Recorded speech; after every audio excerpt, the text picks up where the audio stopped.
Okay, there's a local story I want to talk about that's in New York, and it has most New Yorkers up in arms right now, and people not happy with what they're seeing.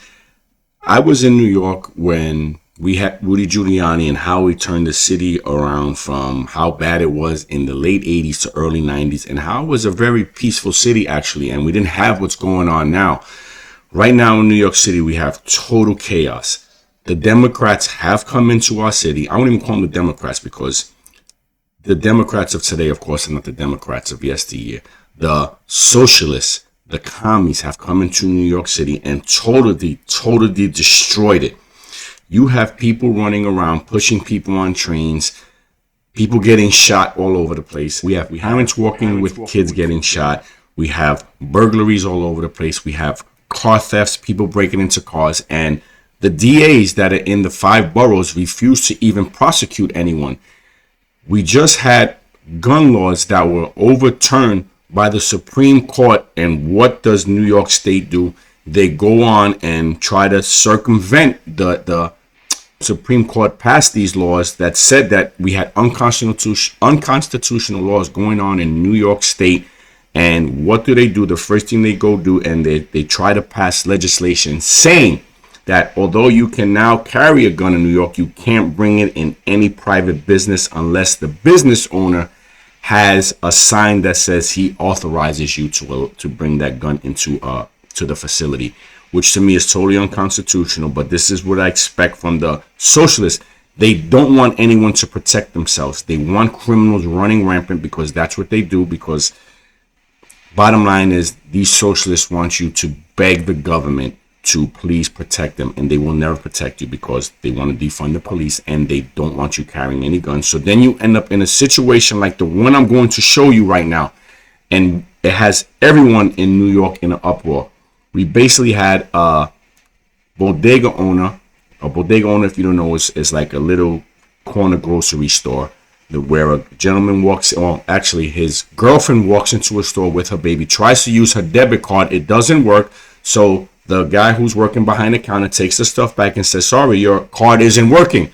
So what does she do? She goes outside, gets her boyfriend, husband, whatever he was. He goes inside and goes behind the counter and starts to attack the man working behind the counter. So what does the man behind the counter do? He's an older gentleman. He does what he has to protect himself and ends up stabbing the guy who is illegally behind the counter, attacking him, ends up stabbing him and killing him. And what happens next when New York City is letting everybody go, shooters, people pushing people on trains, all the chaos going on, they decide to charge the bodega worker with murder. I want you to see this video, check it out, and show you how chaotic New York City is and how they continually go after the hard-working man and for whatever reason just continue to support criminality and why New York City is falling apart. Check this out.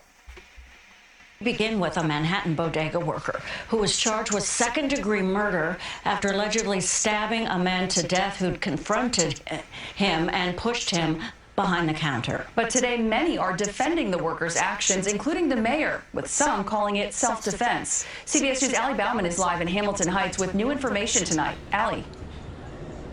Well, Al's and Dana, the 51-year-old deli clerk here is accused of stabbing and killing 37-year-old Austin Simon. But the surveillance video is not so black and white, and the mayor says it shows the suspect was doing his job when the victim approached him inappropriately. Surveillance video shows 37-year-old Austin Simon Right here already, attacking a guy, physically assaulting an older man. Simon pushed the clerk behind the bodega counter and then stand over him.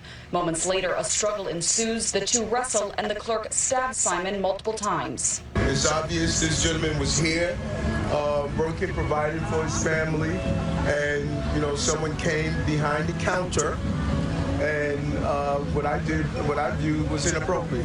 This happened late Friday. At least the mayor is speaking out and saying that the owner acted appropriately, but the DA says otherwise. Night in the Blue Moon convenience store off West 140th Street. Police were called for an assault in progress and found Simon bleeding from 2 stab wounds in his chest and 1 in his neck. He later died at the hospital, and police arrested the deli clerk, 51-year-old Jose Alba, for second-degree murder.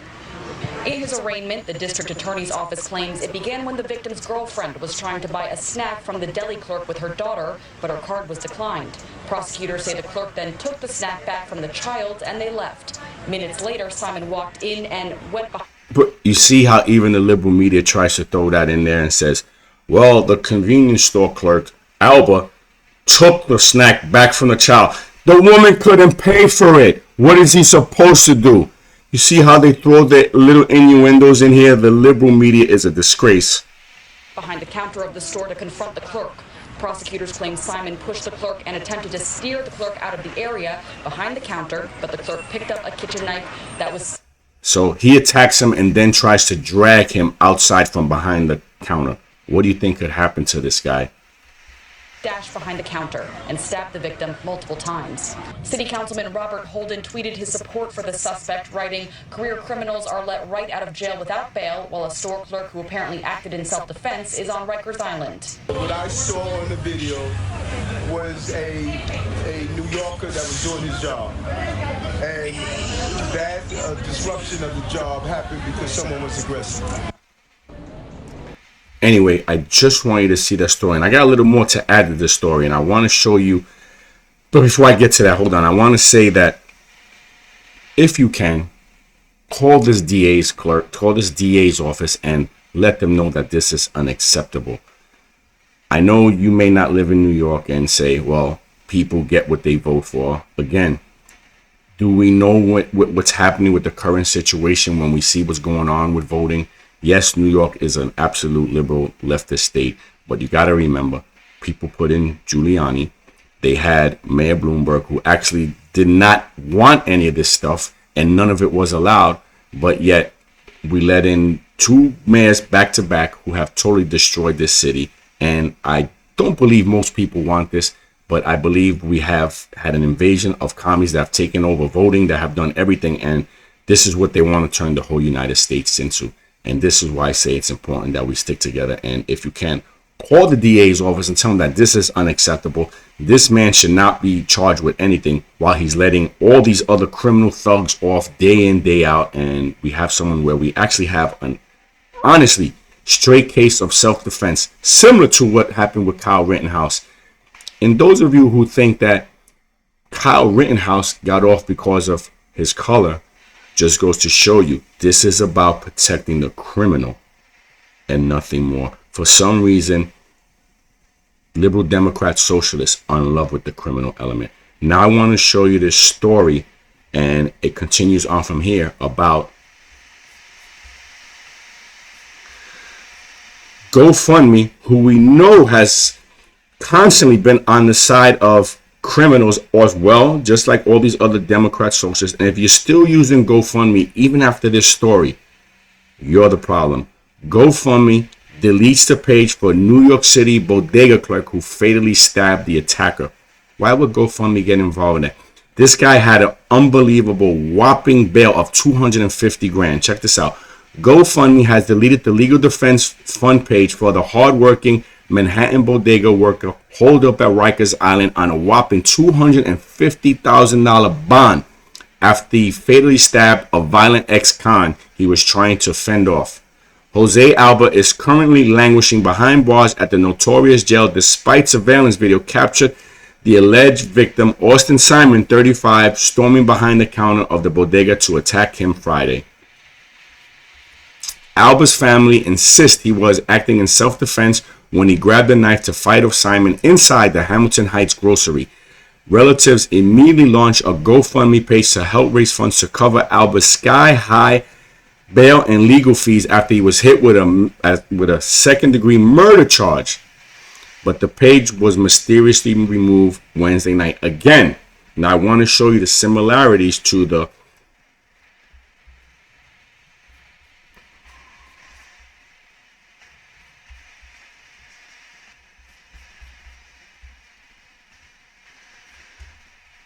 Kyle Rittenhouse situation as well. Kyle Rittenhouse defended himself, and GoFundMe removed this page. He was attacked by the media. The DAs went after him, went to trial. This is what I want to show you. People who are being brainwashed by the media, people of color who think that, oh, Kyle Rittenhouse, he was white and he had to pay because of his white privilege, is all a bunch of bullshit. The bottom line is this: if you're a hardworking American, I don't care if you're black, you're brown, you're white, they are coming after you because they hate hardworking Americans. They love the criminal element. For some reason, they believe these criminals are being oppressed by the system. Jose Alba is just a guy who was working, trying to make a living, trying to support his family. He's attacked by a criminal that goes behind where he's working, attacks him, tries to drag him out from behind the counter, and gets what's coming. Self-defense.